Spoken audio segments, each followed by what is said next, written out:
Hi Sagittarius! Welcome po sa ating channel. At ito ang inyong monthly Gabay Tarot reading for April 2024. Please be reminded that this is channel reading po. So maaari kayo magka-relate o hindi, just take what resonates. Gamitin ang reading na ito bilang gabay lamang.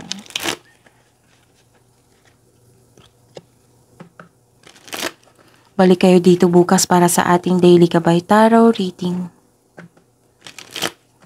Please like, subscribe, and click the button for notification para updated po kayo sa daily tarot reading natin. Para po sa gusto magpa-reading, maaari niyo pong makuha ang link nasa description box po ito. Message nyo lang po ako sa messenger. Maraming salamat po.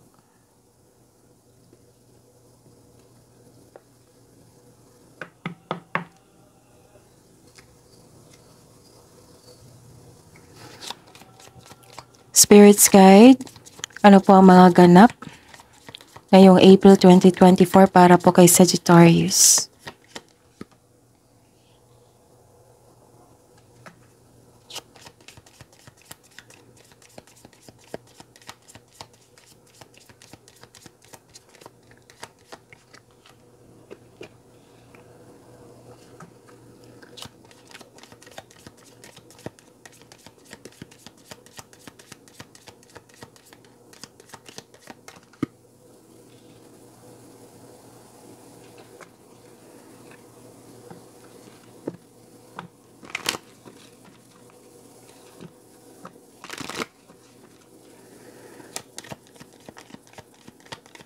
Spirits Guide, mga mensahe niyo po para kay Sagittarius ngayong April 2024.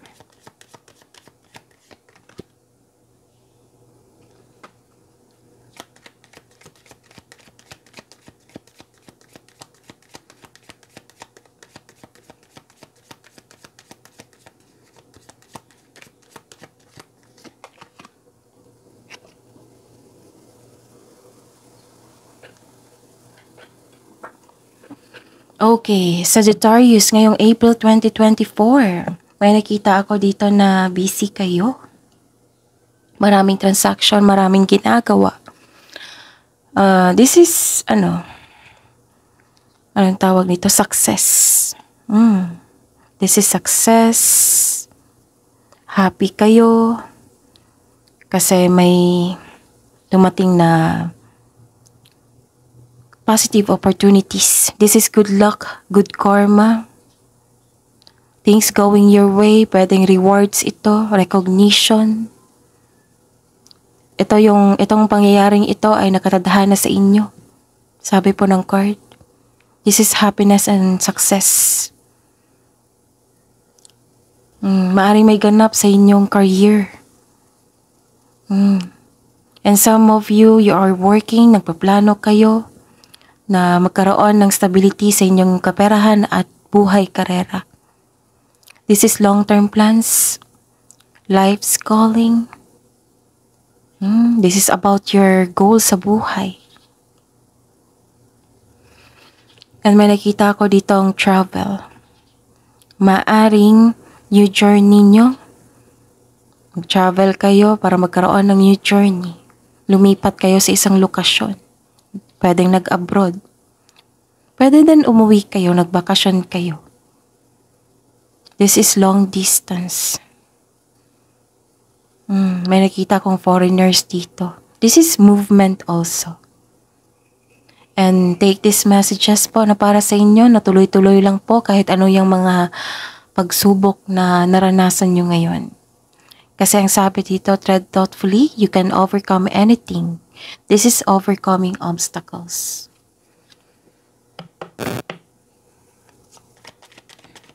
Spirits Guide, ano po ang energy ni Sagittarius ngayong April 2024?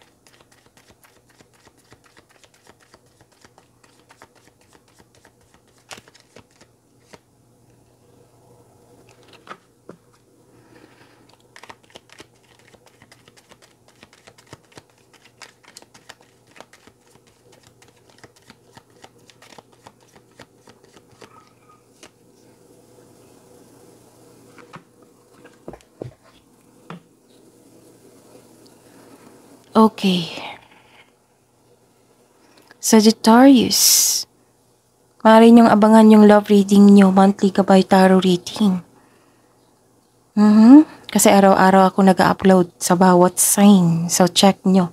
Love reading, daily Gabay Tarot reading.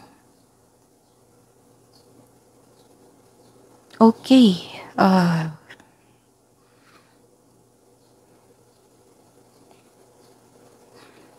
May concern kayo sa isang tao na hindi marunong magpahalaga sa kanyang buhay o sa kanyang relasyon? May nakita kong selos dito.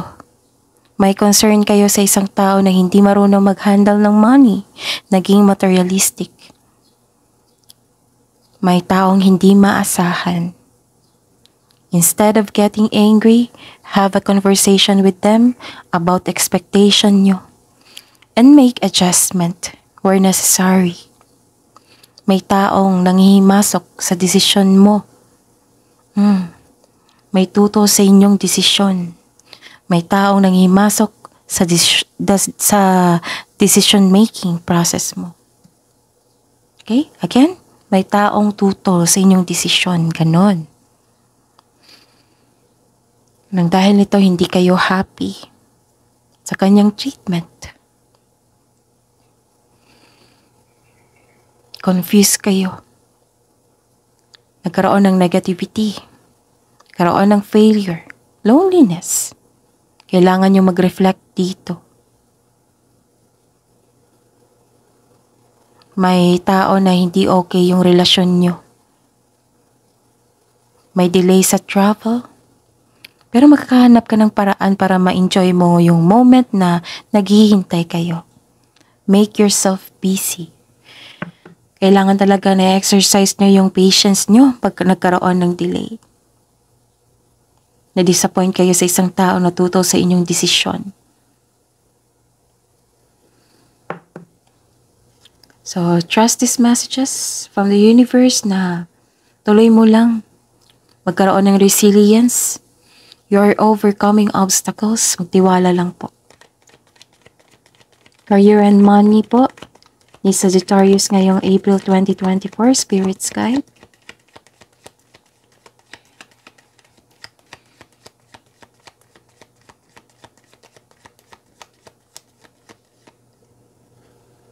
Kung kayo ito na naging materialistic, so please reflect.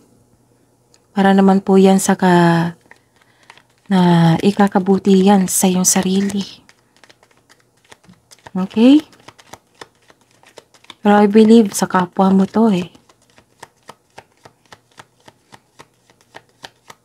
May tuto sa inyong desisyon.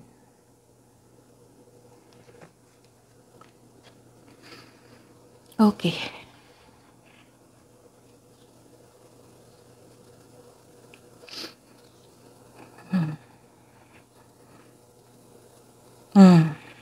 So this is the clarification, nagkaroon talaga ng delay. Tapos ingatan nyo po daw yung kaperahan nyo. Kasi baka napagasta kayo na hindi nyo na namalayan. Or may nawala na, baka mawala yan. So ingatan po. Tapos may binigay daw na opportunity sa inyo na hindi nyo napansin. Kasi nakatuto kayo sa isang sitwasyon. The universe asks you to lose grip and relax kayo, maging kalma. Tapos mag-reconnect kayo sa inyong intuition kasi ito yung magsasabi kung ano yung susunod yung hakbang. Tapos mag-ask ka rin ng divine assistance. Habaan pa rin ang pasensya. Okay? Kasi may nakita ko ditong pagkakaisa. Kung nagkaroon ka ng pasensya at marunong kang maghintay at tanggapin ang mga nangyari, kung hindi kayo nagpa-apekto sa negativity ng kapwa mo, ito yung mangyayari. Happiness and fulfillment. Granted yung manifestation. So make a manifest. May nakita ko dito na fulfillment sa pangarap. May kasiyahan din dito at kagalakan. Discard focus on achievement of a level of love, support, and success na nagbibigay sa iyo ng serenity o katahimikan, satisfaction, at pasasalamat. Success in workplace and home. I-acknowledge nyo to, ha? I-acknowledge mo rin yung mga nagbibigay ng suporta sa iyo.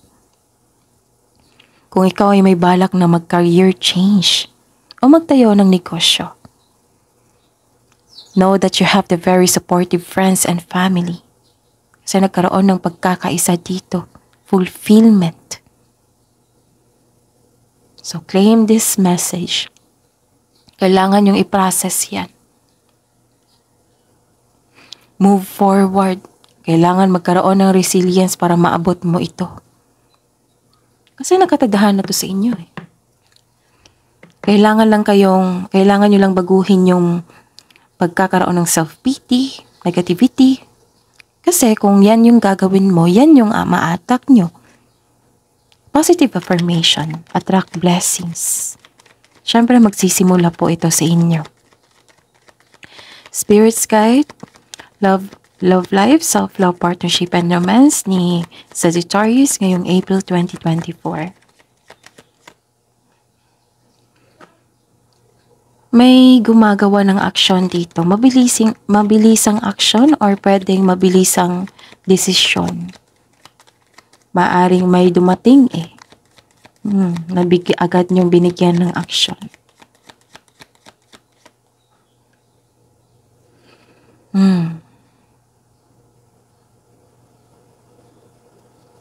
So, yun. This is truth seeking, nanindigan po. May isang tao dito na humahabol sa iyo ng labis o may parating na kapareha na masyadong malakas ang energy. Sabi po ng card dito na kailangan nyo mag-connect sa inyong intuition. Kung itong manliligaw na ito ay tunay, baka kasi sa sobrang bilis nito, nitong dumating, ang siyang mabilis mawala.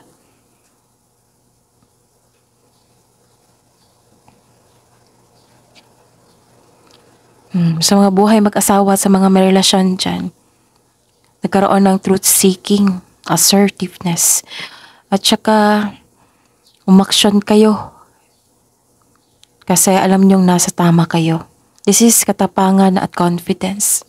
Maybe you're exercising your patience kasi naghihintay kayo dito. Pwedeng pagdating sa isang tao, sa partner nyo, kung sa pag-uwi niya.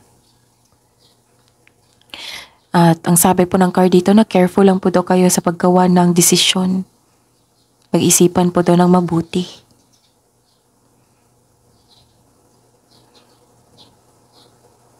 Kasi naghihintay ka dito.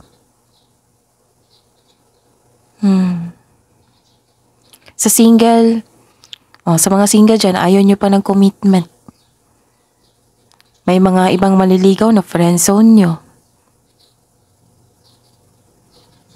Ayaw nyo pang mag-invest sa inyong emotion, sa love. Nagdesisyon kayo na unahin nyo yung sarili nyo. Sa mga may relasyon sa buhay mag-asawa, some of you nag-iisip na kung worth it ba magstay kasi ilang years na kayong magkarelasyon. Worth it ba magstay kasi hindi na katulad dati yung treatment. Nag-iisip kayo pero hindi kayo gumagalaw. So, try to invest your time wisely habang hinihintay mo itong pagkakataon na ito ng pagdating ng bagay o isang tao. Kuha tayo ng advice.